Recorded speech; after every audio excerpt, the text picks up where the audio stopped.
Hello everyone, welcome to EasyMed. The topic we are going to study today is diabetic ketoacidosis. So what is diabetic ketoacidosis? It is an acute, life-threatening medical complication of diabetes mellitus which occurs due to absolute or nearly absolute deficiency of insulin resulting in dehydration, electrolyte disbalance and various other complications. There is certain criteria which must be fulfilled in order for DKA to occur. So when we break down this term, it is diabetic ketoacidosis. So there is presence of hyperglycemia. The level of hyperglycemia should be more than 200 mg per deciliter or more than 11.1 millimole per deciliter. There should be ketosis which results in ketonemia. The value of ketonemia should be more than equals to 300 millimole per deciliter or urine ketone should be at least 2 plus or more. The more reliable value is of blood ketone levels as compared to the urine ketone level. The final criteria is acidosis. There is metabolic acidosis with a pH of less than 7.3 or venous bicarbonate value less than 15 millimole per liter. There is a term known as euglycemic diabetic ketoacidosis in which there is normal glucose level with ketonemia. This occurs in two different conditions, that is SGLUT2 inhibitor being used by the patients and also in case of type 1 diabetes mellitus in pregnancy. This is a very rare condition which occurs only in 5% of the cases. Let's move on to pathogenesis of diabetic ketoacidosis. The pathogenesis of diabetic ketoacidosis occurs because of absolute or nearly absolute insulin deficiency. So the absolute or nearly absolute insulin deficiency is more common in type 1 diabetes mellitus as compared to type 2. Therefore, this acute complication is also more common in type 1 diabetes mellitus. When there is absolute or nearly absolute insulin deficiency, it results in hyperglycemia, and this condition, when precipitated by certain factors such as infections, which is mostly lower respiratory tract infections like pneumonia or urinary tract infection, when there is insulin deficiency either due to discontinuation or inadequate delivery of insulin because of stress, which can be physical stress such as during pregnancy, during surgery or certain trauma, or it can be emotional stress, and certain medical conditions such as acute MI, pancreatitis or cerebrovascular accidents, and along with that, because of use of certain drugs which mostly include corticosteroid, thiazides and SGLUT2 inhibitors, all of these conditions, they can act as a precipitating factor in order to initiate DKA or trigger DKA. Now, when these two conditions combine, they result in two pathogenesis. One is osmotic diuresis. Osmotic diuresis occurs because of release of glucose in urine, which also draws water along with it, resulting in dehydration as well as electrolyte disbalance. The electrolyte disbalance is mostly of sodium, potassium and chloride. The next pathophysiology is insulin deficiency and release of catecholamines and other counter-regulatory hormones of insulin, and these result in increase in the lipoprotein lipase. Because of increase in lipoprotein lipase, there is increase in free fatty acid, and because of increase in free fatty acid, it results in ketosis. This ketosis is important because the glucose utilization is decreased as insulin is deficient. So this ketone body provides energy for the tissues, mostly the brain. But for this complication to occur, the ketosis should be extensively more than the ketone metabolism or the utilization of ketone bodies, which results in ketonemia and finally ketoacidosis, resulting in metabolic acidosis. In this way, the process of diabetic ketoacidosis occurs. Now let's move on to the clinical features of diabetic ketoacidosis. The clinical features can be divided into symptoms and signs. The symptoms can again be divided into three different categories. One is the general symptoms. the symptoms when the severity is increased, and the symptoms of precipitating factors. The classical symptoms of diabetes mellitus includes in the general symptoms, that is polydipsia, consumption of water more than 6 liters per day, polyphagia, and polyuria, that is urination of more than 3 liters of urine per day, and weight loss.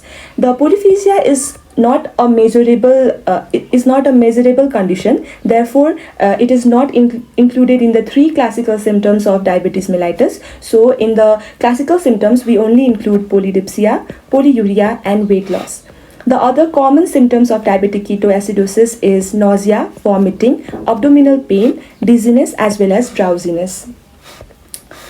Then, when the severity is increased, the patient will have features of dehydration, which results in decreased urine output, dry tongue, dry axilla. It also causes electrolyte imbalance, which results in seizure, leg cramps, drowsiness, and coma.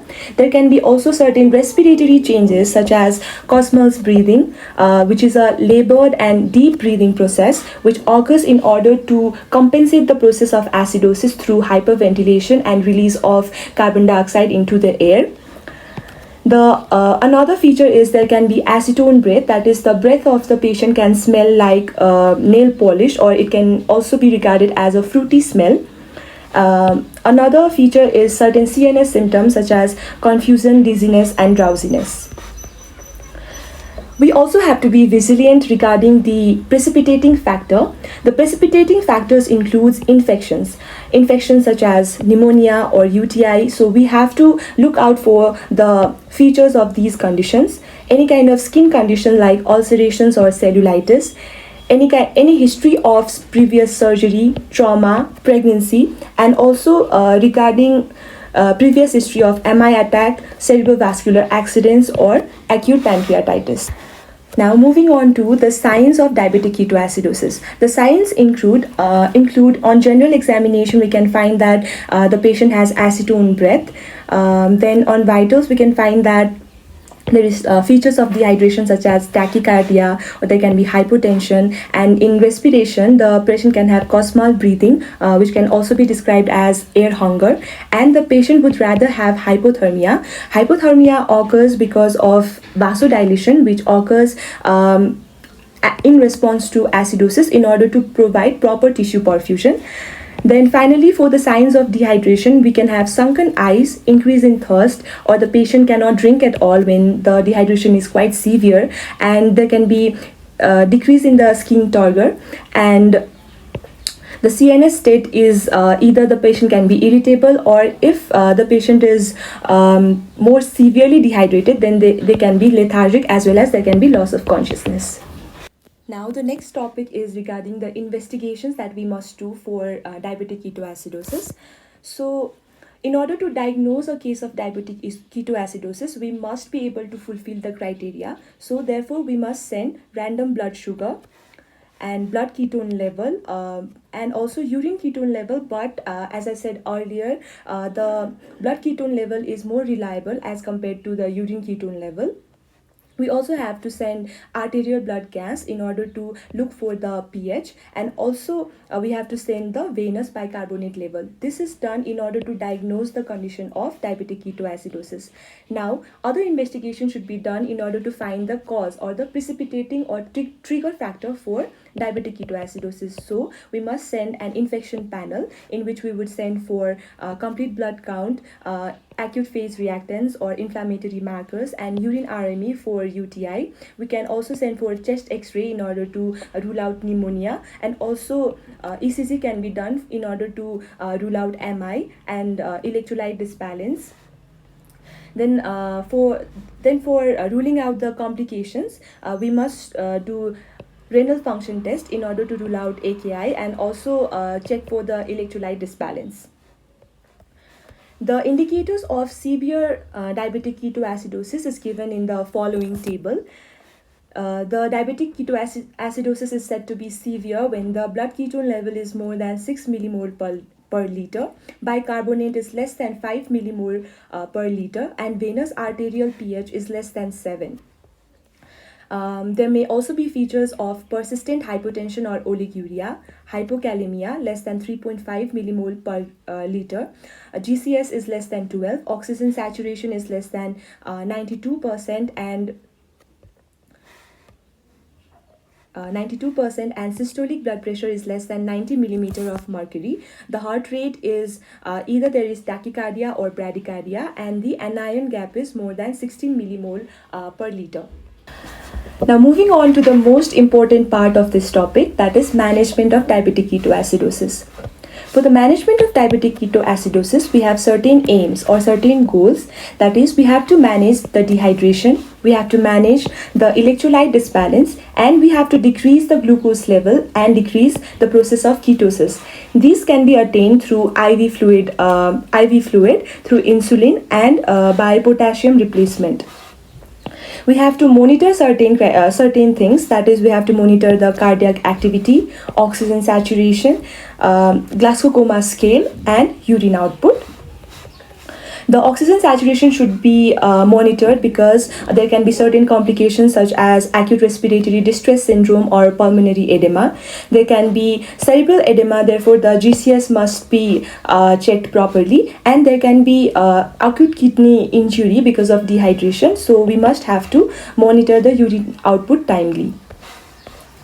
Now moving on to the proper management steps. In the first 60 minutes or in the first hour, we must, as soon as the patient arrives, what we must do is we should move on for the primary survey and then open 2 wide-bore IV cannulas. From one wide-bore IV cannula, we would perform the fluid replacement, and the fluid of choice is 0.9% normal saline. If the systolic blood pressure is less than 90 millimeter of mercury, then we have to provide 500 ml of 0.9% NS in 10 to 15 minutes. If the systolic blood pressure is more than 90, then we have to provide 1 liter in 60 minutes. Then step 2 is, as soon as we open the vein, we would send for certain investigations. That is, we would send for blood glucose level, ketone bodies, electrolytes, and also do arterial blood gas in order to diagnose the condition of DKA properly. We can also send for other investigations as mentioned earlier. And the step 3 is insulin supplementation. Insulin supplementation is done through a process of FRII, that is fixed rate insulin infusion. This is done in order to decrease the level of glucose and to decrease the process of ketosis. So which insulin will we choose? We will choose the human soluble insulin. In 500 ml of normal saline, we will dissolve 50 units of human soluble insulin, and we will infuse it at the rate of 0.1 unit per kg per hour. There is a special note in this, that is, we also have to continue long-acting insulin analog at a regular dose for the individual during the initial management of DKA. The route is subcutaneous, and we do this in order to prevent rebound hyperglycemia or recurrence of diabetic ketoacidosis, because this long-acting insulin analog will provide a baseline insulin once IV insulin infusion is discontinued later. Then step 4 is we should monitor blood glucose level and ketone. It should be monitored every hourly. Venous bicarbonate and potassium levels should be monitored at 1 hour, at 2 hours, and then after that every 2 hourly. And finally, the vitals, urine output, and SpO2 should be monitored 4 hourly. And finally, we would have to perform certain tests in order to find out the precipitating factors, and we have to treat the precipitating cause as well. These were the steps which we had to perform during the first hour of presentation of the patient. Then in the next 1 to 12 hours, we would have to perform the following steps. So the fluid replacement has to be continued, and we would have to replace fluid in the following manner. The amount of fluid replaced has been given in this way, and the time over which the fluid must be provided is given below. So The first 1 liter must be provided within 2 hours, then 1 liter in again 2 hours, then another 1 liter in 4 hours. After that, another 1 liter in next 4 hours, and finally final 1 liter in 6 hours. Then the insulin infusion should be continued. IV infusion of the insulin should be continued from the beginning of the first hour, but we have to continuously monitor the blood glucose level hourly, and if the blood glucose level becomes less than 253 gram per deciliter, but the ketosis is not yet corrected, then we must continue the insulin infusion. But in order to prevent hypoglycemia, we should provide 10% dextrose at the rate of 125 milliliter per hour. During monitoring, we have to aim for the drop of ketone by 0.5 millimole per hour, drop of glucose by 54 mg per deciliter per hour, and aim for the bicarbonate to rise by 3 millimole per hour. If this is not achieved, then the insulin infusion must be increased at the rate of 1 international unit per hour. Then in step 3, we also have to monitor the potassium level.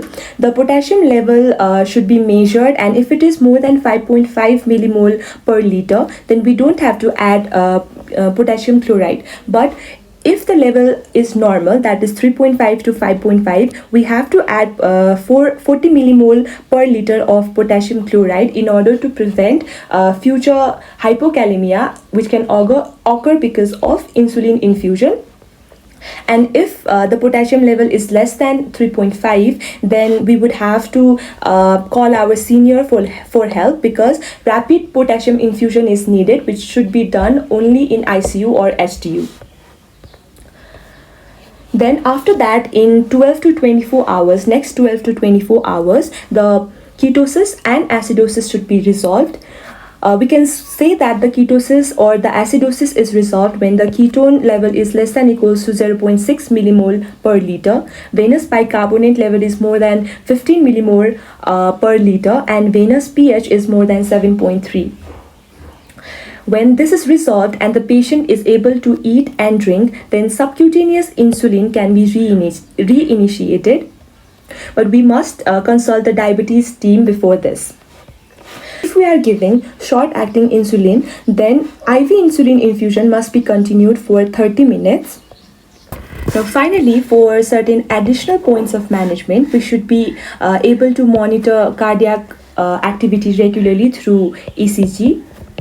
We should monitor urine output, and we should catheterize the patient if there is no urination for 3 hours. If the oxygen saturation is less than 92%, then ABG should be done and chest X-ray should be done. We should also provide thromboprophylaxis with low molecular weight heparin, because there is a condition of hyperosmolarity which can result in decrease in blood flow and increased coagulable state. So in order to prevent any kind of embolism or thrombosis, we should provide the patient with thromboprophylaxis with low molecular weight heparin. And regarding the fluid replacement, we should be cautious in case of children, in case of elderly, in case of pregnancy, and in case of patients with renal disease or cardiac diseases. Now finally, moving on to some important points. In case of diabetic ketoacidosis, there can be leukocytosis can be present even in absence of infection. And even in presence of infection, the fever may be absent, and that is because there is vasodilation, and vasodilation results in excess amount of heat loss through peripheries, and because of that, even mild hypothermia can be present. So even if there is no fever, we should always start broad spectrum antibiotics by performing the infection panel. Then hyponatremia in DKA, it is not an actual hyponatremia, but it occurs due to dilutional hyponatremia, as glucose is an osmotically active substance which draws water.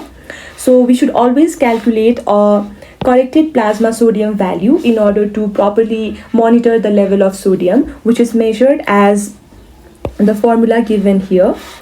Then if the measurement of sodium is normal or increased in the first place, then we should realize that the dehydration is very, very severe. In case of DKA, there can be increase in the amount of serum amylase level by about 10 folds, even in absence of pancreatitis. So the patient can present with the features of abdominal pain, nausea, vomiting, and with increased serum amylase, which may seem like pancreatitis, but in actuality, the patient may actually be suffering from diabetic ketoacidosis. So we should keep this in mind. Now, bicarbonate for acidosis. Bicarbonate is usually not recommended in case of acidosis until very severe acidosis is present, that is pH is less than 6.9. It is not indicated because the in a acidic condition, the bicarbonate combines with H plus and results in H2CO3, that is bicarbonic acid, resulting in which breaks down into water and carbon dioxide. The carbon dioxide will result in vasodilation, and vasodilation can cause cerebral edema. And during the process of fluid replacement or accidental hypoglycemia, the patient will be exposed for the risk of cerebral edema itself. So providing bicarbonate on top of that can be fatal to the patient. So it is not usually recommended unless absolutely necessary. And finally, the abdominal pain in DKA usually occurs due to acute hyperglycemia, which results in decreased gastric motility, rapid expansion of the hepatic capsule as the process of ketosis occurs in the liver, and also because of mesenteric ischemia, which can result due to hypovolemia. Now, coming on to the final topic of today, it is the complications of diabetic ketoacidosis. So in general, diabetic ketoacidosis would cause dehydration, which can result in acute kidney injury. It can cause pulmonary edema, acute respiratory distress syndrome, cerebral edema, as well as electrolyte disbalance.